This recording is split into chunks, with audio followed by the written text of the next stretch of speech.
Hi అండి. Welcome to Ramya kitchen. మనమైతే ఇవాళ 3 రకాల పచ్చళ్ళైతే చేసుకుందామండి. ఫస్ట్ అయితే బీరకాయ పచ్చడైతే తయారు చేసుకుందాం మనము. నేనైతే ఒక 1/4 కేజీ ఉండే బీరకాయ అయితే తీసుకున్నానండి. దాన్ని అటు ఇటు కట్ చేసుకొని దాని చెక్కంతా తీసేస్తున్నాను. అలా తీసేసిన తర్వాత శుభ్రంగా కడుక్కోవాలండి. కడుక్కొని 2 ముక్కలుగా చేసి దాన్ని నేను చూపిస్తున్న విధంగా పొడుగ్గా కట్ చేసి చిన్నగా కట్ చేసుకోవాలండి. అలా కట్ చేసుకుంటేనే బాగా వేగుతుంది మనకు. ఇప్పుడు గ్యాస్ ఆన్ చేసుకొని కడాయి పెట్టుకొని ఒక 2 టేబుల్ స్పూన్ల వరకు పల్లీలు వేసుకోవాలండి. పల్లీలు కూడా దూరగా వేయించుకోవాలి, బాగా మాడిపోకూడదు. చూడండి, అలా వేయించుకుంటే సరిపోతుంది అంతే. ఇప్పుడు మనం మిక్సీ జార్లోకి అయితే తీసుకుందాము. తీసుకున్న తర్వాత మళ్ళీ గ్యాస్ ఆన్ చేసుకొని కడాయి పెట్టుకొని 2 టేబుల్ స్పూన్ల నూనె వరకు వేస్తున్నానండి. ఒక 5-6 పచ్చిమిర్చి వేసాను. అలా కట్ చేసి వేస్తే అవనేది మీదికి చిల్లవకుండా ఉంటాయి. ఇప్పుడు మూత పెట్టేసుకున్న తర్వాత కొద్దిసేపటికి కొద్దిగా పుదీనా వేస్తున్నాను. మళ్ళీ ఇప్పుడు మూత పెట్టేస్తున్నాను. ఒక 5 మినిట్స్ వరకు మూత పెడితే సరిపోతుందండి. చూడండి, వేగాయి కదా. ఇప్పుడు వీటన్నిటిని మనం మిక్సీ జార్లోకి తీసుకుందాము. అలా తీసుకున్న తర్వాత మళ్ళీ గ్యాస్ మీద కడాయి పెట్టుకొని కొద్దిగా మళ్ళీ ఆయిల్ వేసుకొని 1 టేబుల్ స్పూన్ ఇప్పుడు మనం బీరకాయ ముక్కలన్నీ వేసుకుందామండి. అప్పుడు కట్ చేసి పెట్టుకున్నాం కదా, అవన్నీ చిన్న చిన్నగా ఇప్పుడు అవన్నీ వేసేసి మూత పెట్టేసుకోవాలండి. అంతే, 5 మినిట్స్లో మళ్ళీ ఇవి కూడా కుక్ అయిపోతాయి. బీరకాయ తొందరగానే కుక్ అవుతుందండి, మనం చిన్నగా కట్ చేసాం కాబట్టి. మళ్ళీ వీటిని కూడా మిక్సీ జార్లోకి తీసుకొని అలా కొద్దిగా మిక్సీ జార్లోకి తీసుకోవాలండి. తీసుకున్న తర్వాత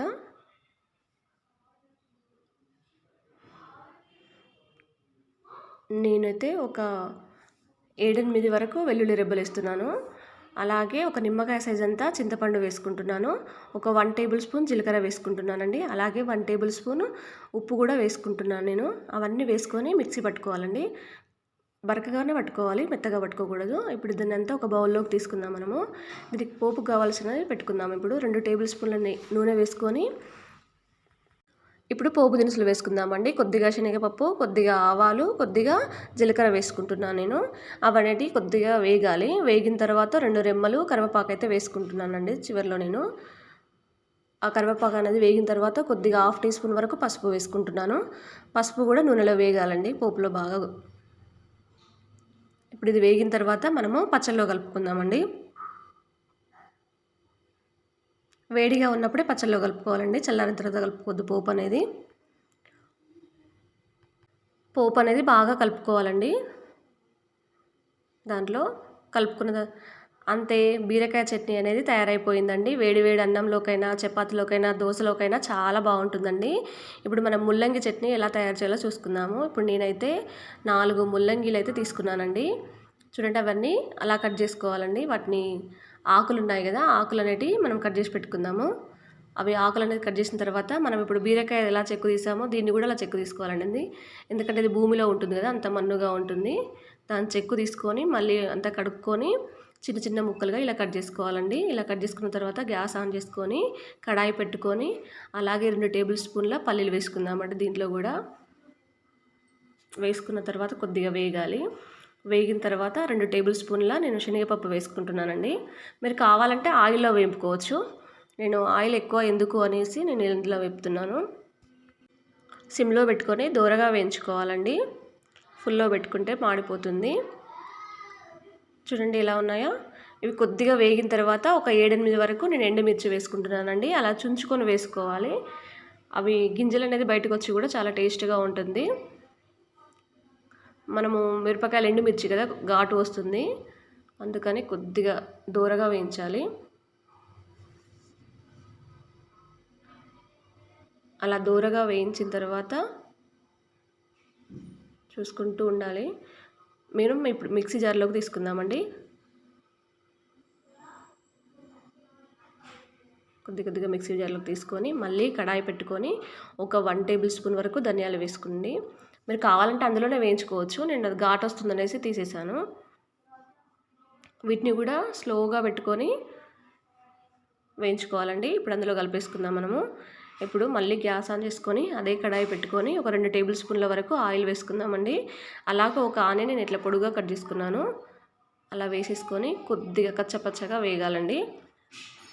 వేగిన తర్వాత మనం ముల్లంగి ముక్కలు అనేది వేసేయాలి. కొద్దిగా చూడండి అలా వేగితే సరిపోతుంది. అంతే. ఇప్పుడు ముల్లంగి ముక్కలు వేసేసి కొద్దిగా కలబెట్టేసి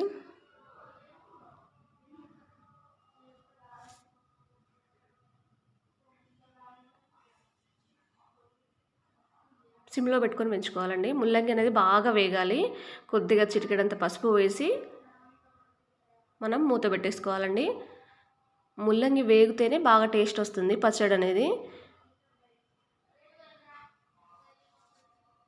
ఇప్పుడు ఈలోపు మనము అదంతా మిక్సీ జార్ పట్టుకుందామండి.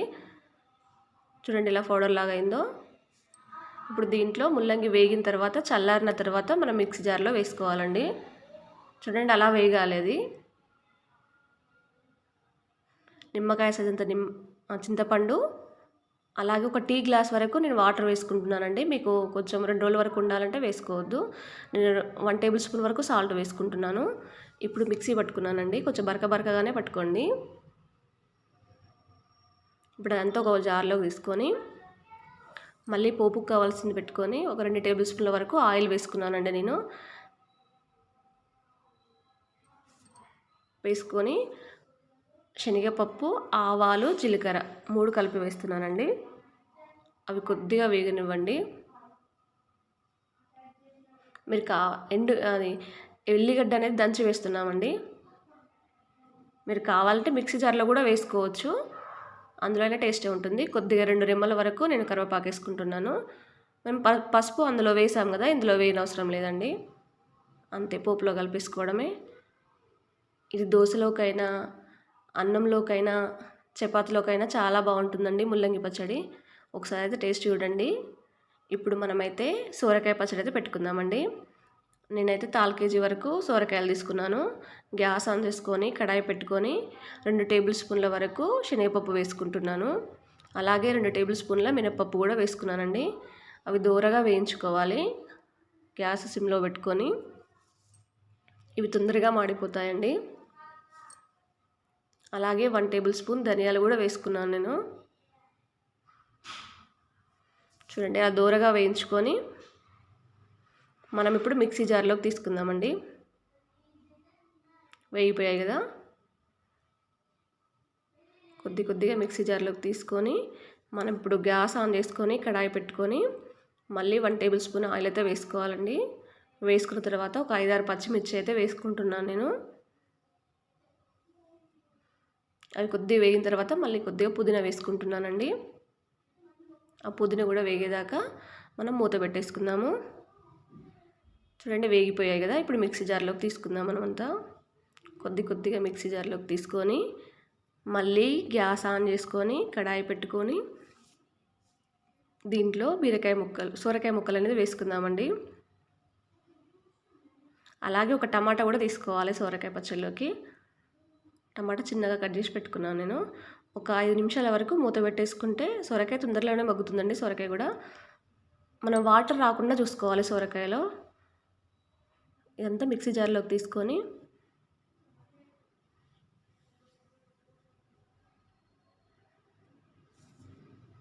ఏడెనిమిది వరకు వెల్లుల్లి రెబ్బలు, 1 టేబుల్ స్పూన్ వరకు జీలకర్ర, 1 టేబుల్ స్పూన్ సాల్ట్, మొత్తం నిమ్మకాయ సైజంతా చింతపండు కూడా వేసుకోవాలండి. ఇలా మిక్సీ పట్టుకుంటే సరిపోతుంది, బాగా కాకుండా. ఇప్పుడు మనం పోపుకి వేసుకుందాము. గ్యాస్ ఆన్ చేసుకొని చిన్న కడాయి పెట్టుకొని 1 టేబుల్ స్పూన్ వరకు జీలకర్ర, కొద్దిగా ఆవాలు,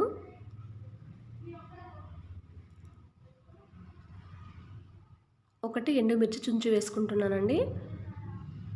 మరి కావాలంటే వెల్లుల్లి పోపు కూడా వేసుకోవచ్చు.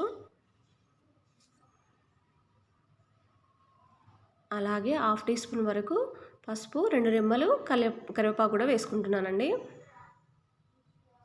పోపు బాగా వేగనివ్వాలి, అలాగని మాడిపోకుండా చూసుకోవాలండి. ఇప్పుడు వేగిన తర్వాత మనం పచ్చడిలో కలుపుకుందాం. అంతే, సోరకాయ పచ్చడి అనేది తయారైపోయిందండి. పోపు అనేది బాగా కలుపుకోవాలి.